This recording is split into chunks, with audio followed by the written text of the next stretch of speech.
નમસ્કાર YouTube channel Nikesh Patel એજ્યુકેશનનું સ્વાગત છે। જો મિત્રો તમે ચેનલ પર નવા હો તો ચેનલને સબસ્ક્રાઇબ કરો અને બેલ આઇકન પર ક્લિક કરો જેથી નવા વિડીયોની માહિતી તમને મળતી રહે। પ્રકરણ 16 પ્રકાશ। પહેલો છે પ્રશ્ન। નીચેના દરેક પ્રશ્નના ઉત્તર માટે આપેલ વિકલ્પમાંથી સાચો વિકલ્પ શોધી તેનો ક્રમ અક્ષર પ્રશ્નની સામે આપેલ ચોરસમાં લખો। પહેલો વિકલ્પ છે પરાવર્તક સપાટી પર અથડાતા પ્રકાશના કિરણને શું કહે છે? જવાબ આવશે એ। 2 સમતલ અરીસાથી રચાતું પ્રતિબિંબ નીચેના પૈકી કેવું હોય છે? જવાબ આવશે બી। 3 સમતલ અરીસા પર આપાત થતા એક કિરણનો આપાત કોણ હોય તો પરાવર્તન કોણ કેટલો હોય? તો જવાબ આવશે સી। 4 સમતલ અરીસા પર આપાત થતું કિરણ અરીસા સામે 40નો કોણ રચે તો પરાવર્તન કોણનું માપ કેટલું હોય? જવાબ આવશે બી।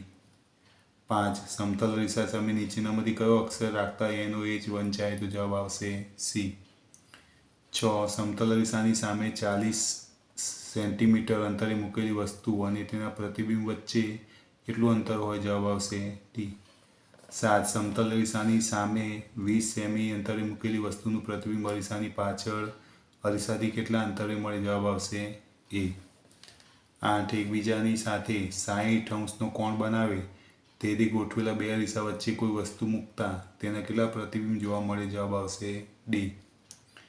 9 કેલિડોસ્કોપમાં 3 સમતલ અરીસા પરસ્પર કેટલા અંશના કોણે ગોઠવેલા હોય છે? જવાબ આવશે બી।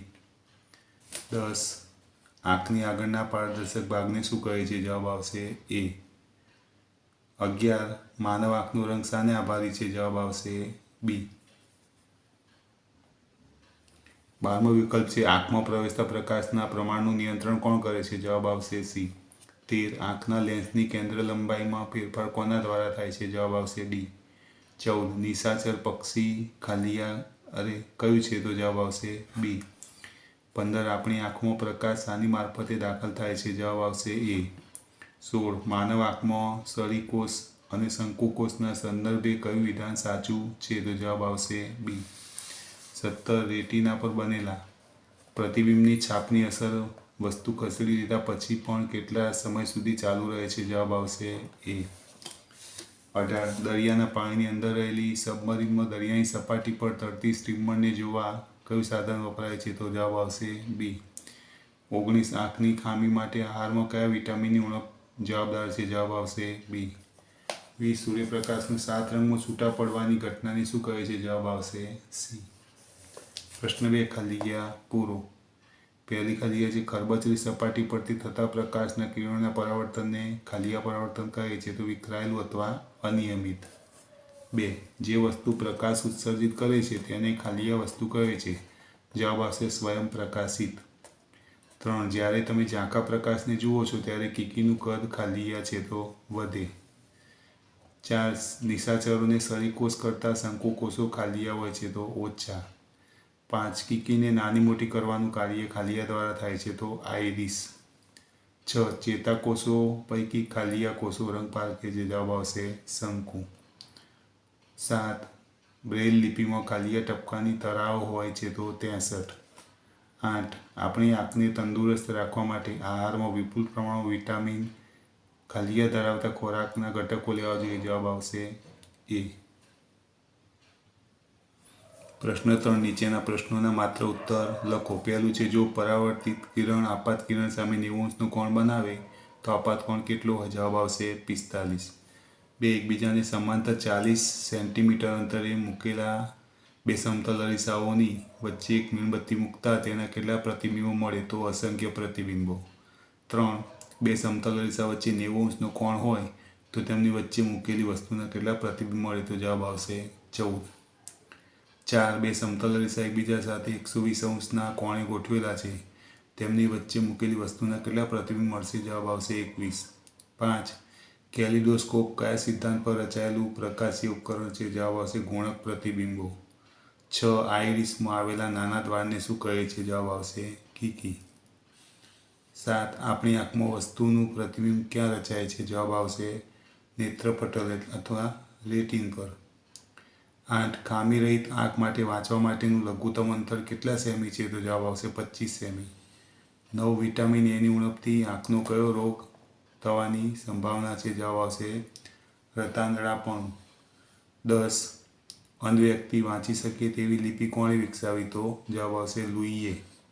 પ્રશ્ન 4. નીચેના વિધાન પરથી કયા વિધાન સામે સાચાની અને ખોટા વિધાન સામે ખોટા નિશાની કરો? પહેલું છે સમાંતર ગોઠવેલા બે અરીસા વચ્ચે મૂકેલી વસ્તુના બે પ્રતિબિંબો મળે તો ખોટું. 2. સમતલ અરીસામાં મળતું પ્રતિબિંબ આભાસી હોય છે તો સાચું.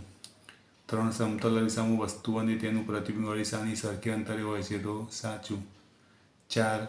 સમતલ અરીસામાં આપાત કિરણ અને પરાવર્તિત કિરણ આપાત બિંદુએ દોરેલા લંબની એક જ બાજુએ હોય છે તો ખોટું. 5. સમતલ અરીસામાં મળતું પ્રતિબિંબ પડદા પર મેળવી શકાતું નથી તો સાચું. 6. ખરબચડી સપાટી પરથી થતા પરાવર્તનમાં પરાવર્તનના નિયમો જળવાતા નથી તો ખોટું. 7. સૂર્યનો શ્વેત પ્રકાશ 7 રંગનો બનેલો છે સાચું. 8. દ્રષ્ટિચેતા અને રેટિના જોડાણ પાસેની જગ્યાને અંધબિંદુ કહે છે તો સાચું. 9. આપણી આંખમાં આવેલા શંકુકોષો રંગ પારખી શકે છે તો સાચું. 10. ખામીયુક્ત દ્રષ્ટિવાળી વ્યક્તિઓ બ્રેઇલ લિપિથી વાંચી લખી શકે છે તો સાચું. પ્રશ્ન 5. નીચેના પ્રશ્નોના એક વાક્યમાં ઉત્તર લખો. પહેલું, કેવી સપાટી પરથી પ્રકાશનું નિયમિત પરાવર્તન થાય?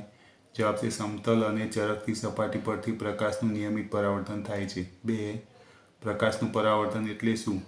તો વસ્તુની સપાટી પરથી પ્રકાશના કિરણની અથડાઈને પાછા ફેંકાવાની ઘટનાને પ્રકાશનું પરાવર્તન કહે છે.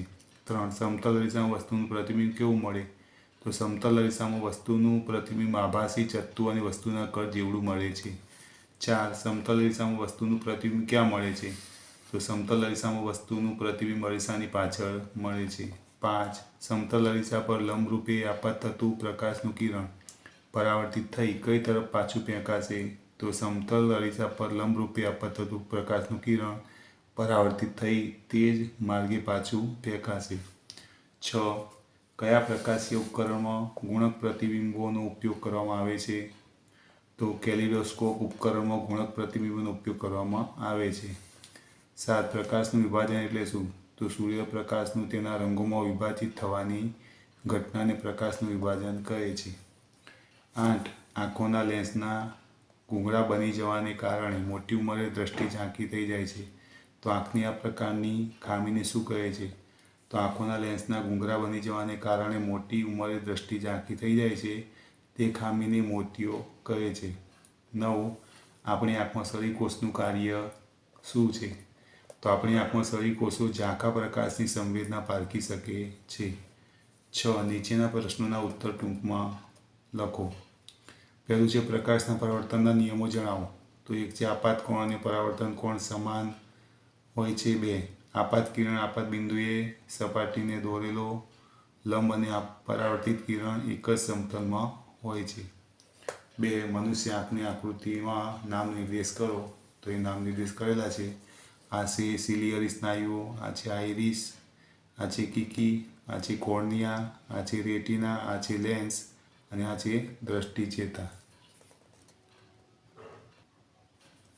3. આપણી આંખની સંભાળ રાખવા શું કરવું જોઈએ? તો 1. બહુ જ ઓછા અથવા બહુ જ વધારે પ્રકાશમાં વાંચવું જોઈએ નહીં. 2. સૂર્ય કે શક્તિશાળી પ્રકાશ તરફ સીધું જોવું જોઈએ નહીં. 3. આંખોને ક્યારેય ચોળવી જોઈએ નહીં. 4. યોગ્ય દ્રષ્ટિ માટે હંમેશા સામાન્ય અંતર રાખીને વાંચવું જોઈએ. 5. આંખની તકલીફ હોય તો આંખના ડૉક્ટરની સલાહ લેવી. પ્રશ્ન 4. આપણને વસ્તુ ક્યારે દેખાય?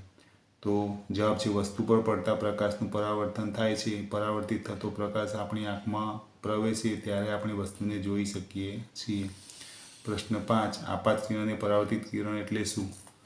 તો જવાબ છે પ્રકાશનું કિરણ કોઈ સપાટીને અથડાય તેને આપાત કિરણ કહે છે. પ્રકાશનું કિરણ સપાટી પરથી અથડાઈને પાછું ફેંકાય તેને પરાવર્તિત કિરણ કહે છે. પ્રશ્ન 6. આપાત કોણ અને પરાવર્તન કોણ એટલે શું? તો આપાત કિરણ અને આપાત બિંદુએ સમતલ સપાટીને દોરેલા લંબ વચ્ચેના કોણને આપાત કોણ કહે છે. પરાવર્તન કોણ? તો પરાવર્તિત કિરણ અને આપાત બિંદુએ સમતલ સપાટીને દોરેલા લંબ વચ્ચેના કોણને પરાવર્તન કોણ કહે છે. પ્રશ્ન 7. સ્વયંપ્રકાશિત અને પરપ્રકાશિત વસ્તુ એટલે શું? તો સ્વયંપ્રકાશિત વસ્તુ જે વસ્તુઓ સ્વયંપ્રકાશ ઉત્સર્જિત કરે છે તે વસ્તુઓ સ્વયંપ્રકાશિત વસ્તુઓ કહેવાય છે. દાખલા તરીકે સૂર્ય, આગ્યુ. પરપ્રકાશિત વસ્તુઓ જે વસ્તુઓ તેમના પર પડતા પ્રકાશના પરાવર્તનને કારણે દેખાય છે તે વસ્તુઓ પરપ્રકાશિત વસ્તુઓ કહેવાય છે. મોટાભાગની વસ્તુઓ પરપ્રકાશિત છે. ચંદ્ર આપણને પ્રકાશિત દેખાય છે તે તેની સપાટી પર પડતા સૂર્યપ્રકાશના પરાવર્તનને આભારી છે. પ્રશ્ન 8. ગુણક પ્રતિબિંબો એટલે શું? તો બે અરીસાની પરાવર્તિત સપાટી એકબીજાની સામે રહે, તેમની ધાર એકબીજાને સ્પર્શે અને એકબીજા સાથે અમુક માપનો કોણ બનાવે તેમ ગોઠવી તેમની વચ્ચે વસ્તુ મૂકતા અરીસામાં સામસામા પરાવર્તન થઈ ઘણા પ્રતિબિંબો રચાય છે. આ ઘટનાને ગુણક પ્રતિબિંબો કહે છે. 9. કેલિડોસ્કોપનો ઉપયોગ જણાવો. તો 1. ભીંતચિત્રો અને વસ્ત્રોની ડિઝાઇન બનાવવાવાળા. 2. કલાકારો નવી નવી તરાહની રચના કરવા માટે. 3. રમકડાને આકર્ષક બનાવવા. 10. રેટિના કયા કયા કોષો ધરાવે છે તેમના કાર્યો જણાવો. તો રેટિના બે પ્રકારના કોષો ધરાવે છે. 1. શંકુકોષ. 2. સરીકોષો. શંકુકોષો તીવ્ર પ્રકાશની સંવેદના મેળવે છે તેમજ રંગ પારખે છે. સરીકોષો ઝાંખા પ્રકાશની સંવેદના મેળવે છે. 11. ખામીયુક્ત દ્રષ્ટિવાળી વ્યક્તિ કેવી રીતે વાંચી લખી શકે છે? તો લુઈ બ્રેઇલે વિકસાવેલી લિપિની શીટ પર ટપકાની તરાઓ ઉપસાવેલી હોય છે. ખામીયુક્ત દ્રષ્ટિવાળી વ્યક્તિ ટપકાને સ્પર્શ કરી અક્ષરો ઓળખે છે. વિશિષ્ટ ચિહ્નો અને અક્ષરોના સંયોજનથી તે વાંચી લખી શકે છે. 12. વિટામિન એના સ્ત્રોત જણાવી તેની અગત્ય લખો. તો સ્ત્રોત ગાજર, બ્રોકોલી, લીલા શાકભાજી, કોડ લીવર ઓઇલ, ઈંડા, દૂધ, દહીં, ચીઝ, માખણ, પપૈયું અને કેરી. તો અગત્ય તો તંદુરસ્ત દ્રષ્ટિ માટે અને આંખના રોગ ન થાય તે માટે વિટામિન એ આવશ્યક છે. પ્રશ્ન 7. વૈજ્ઞાનિક કારણ આપી સમજાવો. તો પહેલું છે જો ઘુવડ રાત્રિના સમયે પણ સારી રીતે જોઈ શકે છે. તો જવાબ છે ઘુવડની આંખમાં કોર્નિયા મોટો હોય છે અને કીકી પણ મોટી હોય છે. આ કારણે આંખમાં વધારે પ્રકાશ પ્રવેશી શકે છે. તેની આંખના રેટિના પર સળીકોષોની સંખ્યા ઘણી જ વધારે હોવાથી રાત્રિના અતિ ઝાંખા પ્રકાશની સંવેદના પણ તે મેળવી શકે છે. આમ ઘુવડ રાત્રિના સમયે સારી રીતે જોઈ શકે છે. પ્રશ્ન 8. તફાવતના બે મુદ્દા લખો. તફાવત છે નિયમિત પરાવર્તન અને અનિયમિત પરાવર્તન. તો નિયમિતનો જોઈએ. સમતલ અચરકતી અને લીસી સપાટી પર પ્રકાશના કિરણો આપાત થતાં નિયમિત પરાવર્તન થાય છે. બીજો મુદ્દો સમતલ અરીસા પર પ્રકાશના કિરણો આપાત થતાં નિયમિત પરાવર્તન થાય છે. અનિયમિત પરાવર્તનનો પહેલો મુદ્દો છે ખરબચડી સપાટી પર પ્રકાશના કિરણો આપાત થતાં અનિયમિત પરાવર્તન થાય છે. બીજો મુદ્દો કાગળ, લાકડું જેવા પદાર્થો પણ પ્રકાશના કિરણો આપાત થતાં અનિયમિત પરાવર્તન થાય છે. બીજો તફાવત છે શંકુકોષો અને સળીકોષો. તો શંકુકોષમાં છે પહેલો મુદ્દો શંકુકોષો દ્વારા તીવ્ર પ્રકાશની સંવેદના મેળવી શકાય છે. બીજું શંકુકોષો રંગ પારખી શકે છે. સળીકોષોમાં પહેલો મુદ્દો છે સળીકોષો દ્વારા ઝાંખા પ્રકાશની સંવેદના મેળવી શકાય છે. 2. સળીકોષો રંગ પારખી શકતા નથી. પ્રશ્ન 9. જોડકા જોડો. વિભાગ એ અને વિભાગ બી. તો રેટિના તેમાં આવશે ઈ નંબર. બીજું છે સળીકોષો એમાં આવશે એ. ત્રીજું છે અંધવિંડ્યોમાં આવશે ડી. શંકુકોષોમાં આવશે બી અને સી બંને આવી શકે. બીજું જોડકું છે વિભાગ એ અને વિભાગ બી. તો પહેલું છે કીકી તેમાં આવશે ઈ નંબર. બીજામાં આવશે કોર્નિયા તેમાં ડી. ત્રીજામાં આઈરિસ તો એ. ચોથું છે રેટિના તેમાં આવશે સી. પ્રશ્ન 10. નીચેના પ્રશ્નના મુદ્દાસર ઉત્તર લખો. પહેલો પ્રશ્ન છે નિયમિત પરાવર્તન અને અનિયમિત પરાવર્તન આકૃતિ દોરી સમજાવો. તો અહીંયા નિયમિત પરાવર્તન આકૃતિ દોરેલ છે એની આપણે એનું સમજાવવાનું છે. જ્યારે પ્રકાશના સમાંતર કિરણો સમતલ ચળકતી અને લીસી સપાટી પર આપાત થાય છે ત્યારે બધા જ કિરણો કોઈ એક ચોક્કસ દિશામાં પરાવર્તન પામે છે. આ પરાવર્તિત કિરણો પણ એકબીજાને સમાંતર હોય છે. આ પ્રકારના પ્રકાશના પરાવર્તનને નિયમિત પરાવર્તન કહે છે. બીજું છે અનિયમિત પરાવર્તન. જ્યારે પ્રકાશના સમાંતર કિરણો ખરબચડી સપાટી પર આપાત થાય છે ત્યારે બધા જ કિરણો જુદી જુદી દિશાઓમાં પરાવર્તન પામે છે. આ પરાવર્તિત કિરણો એકબીજાને સમાંતર હોતા નથી. આ પ્રકારના પરાવર્તનને અનિયમિત પરાવર્તન કહે છે. એની આકૃતિ પણ આવી રીતે દોરવાની છે. પ્રશ્ન બીજો કેલિડોસ્કોપની રચના વર્ણવો. તો 15 સેમી લાંબી અને 4 સેમી પહોળી 3 લંબચોરસ આકારની અરીસાની પટ્ટીઓ લો. આ અરીસાની પરાવર્તક સપાટી એકબીજાની નજીક સામે રહે તેમ પ્રિઝમ બનાવો. નળાકાર કાર્ડબોર્ડની નળીમાં પ્રિઝમ ગોઠવો.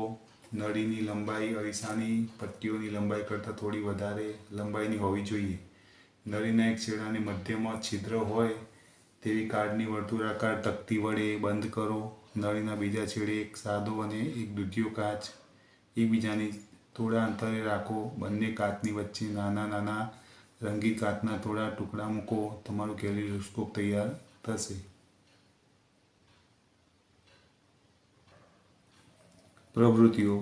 પહેલું છે સમતલ અરીસામાં વસ્તુના પ્રતિબિંબની રચના સમજવી. તો સાધન સામગ્રીમાં આવશે વસ્તુ, સમતલ અરીસો, કંપાસ બોક્સ ને પેન્સિલ. અહીં આકૃતિ દોરેલી છે તેની પદ્ધતિ લખવાની છે. ટેબલ પર સમતલ અરીસો PQ ગોઠવો. અરીસા સામે પ્રકાશ ઉદ્ગમ O રાખો. ઓમાંથી 2 કિરણો OA અને OC અરીસા પર આપાત કરો. સમતલ અરીસાની સપાટી પર A અને C બિંદુએ લંબ દોરો. A અને C બિંદુએ પરાવર્તિત કિરણો દોરો. આ કિરણોને અરીસાની પાછળની દિશામાં લંબાવો. તેઓ જે બિંદુ પર મળે તે બિંદુ I અંકિત કરો. નિર્ણય. સમતલ અરીસામાં વસ્તુનું પ્રતિબિંબ અરીસાની પાછળ રચાતું હોય છે. બીજું છે 2 સમતલ અરીસા વચ્ચે 90 અંશનો ખૂણો બને તેમ રાખેલા અરીસાઓ વચ્ચે રાખેલી વસ્તુના રચાતા ખૂણા પ્રતિબિંબોનો અભ્યાસ કરવો.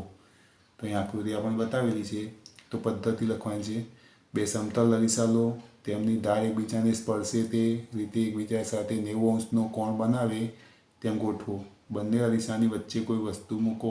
વસ્તુના મળતા પ્રતિબિંબો જુઓ. તમને વસ્તુના 3 પ્રતિબિંબ જોવા મળશે. 2 અરીસા વચ્ચેનો કોણ 90 અંશ છે. વસ્તુના 3 પ્રતિબિંબ 0, 1, 0, 2 અને O3 મળશે. અરીસાઓને જુદા જુદા કોણે ગોઠવી અરીસાની વચ્ચે સળગતી મીણબત્તી મૂકો. દરેક વખતે મીણબત્તીના પ્રતિબિંબોની સંખ્યા નોંધો. 2 અરીસા વચ્ચેના કોણનું માપ ઓછું થતું જાય છે તેમ મળતા પ્રતિબિંબોની સંખ્યા વધતી જશે. 3. કેલિડોસ્કોપ બનાવો. તો અહીં આકૃતિ આપણને આપેલી છે. તો પદ્ધતિ લખવાની છે. 15 સેમી લાંબી અને 4 સેમી પહોળી 3 લંબચોરસ આકારની અરીસાની પટ્ટી લો. આ અરીસાઓની પરાવર્તક સપાટી એકબીજાની સામે રહે તેમ પ્રિઝમ બનાવો. નળાકાર કાર્ડબોર્ડની નળીમાં આ પ્રિઝમ ગોઠવો. નળીની લંબાઈ અરીસાની પટ્ટીઓની લંબાઈ કરતાં થોડી વધારે લંબાઈની હોવી જોઈએ. નળીના એક છેડાને મધ્યમાં છિદ્ર હોય તેવી કાર્ડની વર્તુળાકાર તકતી બંધ કરો. નળીના બીજે છેડે એક સાદો અને એક દૂધિયો કાચ એકબીજાથી થોડા અંતરે રાખો. બંને કાચની વચ્ચે નાના નાના રંગીન કાચના થોડા ટુકડા મૂકો. તમારું કેલિડોસ્કોપ તૈયાર થશે. 4. પ્રકાશના વિભાજનની ઘટના સમજવી. અહીં આકૃતિ આપણને દોરેલી છે. પદ્ધતિ. યોગ્ય માપનો એક અરીસો લો. તેને વાડકામાં મૂકો. વાડકાને પાણીથી ભરો. આ ગોઠવણને બારી નજીક મૂકો. સૂર્યપ્રકાશ અરીસા પર પડે તેવી રીતે વાડકાનું સ્થાન ગોઠવો. અરીસામાં પરાવર્તિત કિરણો સફેદ દિવાલ પર પડવા દો. દિવાલ સફેદ ન હોય તો દિવાલ પર મોટો સફેદ કાગળ ચીટકાવો. પરાવર્તિત પ્રકાશમાં વિવિધ રંગો જોવા મળશે. અરીસો અને પાણી સંયુક્ત રીતે એક પ્રિઝમ રચે છે. 5. દ્રષ્ટિ સાતત્યની સમજ મેળવવી. તો અહીંયા આપણને આકૃતિ આપેલી છે. પદ્ધતિ. 6 થી 8 સેમી બાજુવાળો કાર્ડબોર્ડનો એક ચોરસ ટુકડો લો. કાર્ડબોર્ડની ઉપરની બાજુ પર પાંજરાનું ચિત્ર દોરો. તેની પાછળની બાજુ પર પક્ષીનું ચિત્ર દોરો અથવા તેમાંના ચિત્ર ચોંટાડો. કાર્ડબોર્ડના છેડા તરફના મધ્યમાં એક છિદ્ર પાડી તેમાંથી દોરી પસાર કરો. દોરીને વળ ચડાવીને કાર્ડને ઝડપથી ફેરવો. તમને પક્ષી પાંજરામાં હોય તેવો આભાસ થશે. આનું કારણ દ્રષ્ટિ સાતત્ય છે. સ્થિર ચિત્રોને આંખ સામેથી પ્રતિ સેકન્ડ 16 કે એનાથી વધારે દર પર પસાર કરવામાં આવે તો તે સતત ગતિ કરતા હોય એમ લાગે છે. વિદ્યાર્થી મિત્રો, તમને આ વિડીયો ગમે તો વિડીયોને લાઇક કરો, કમેન્ટ કરો, શેર કરો અને ચેનલ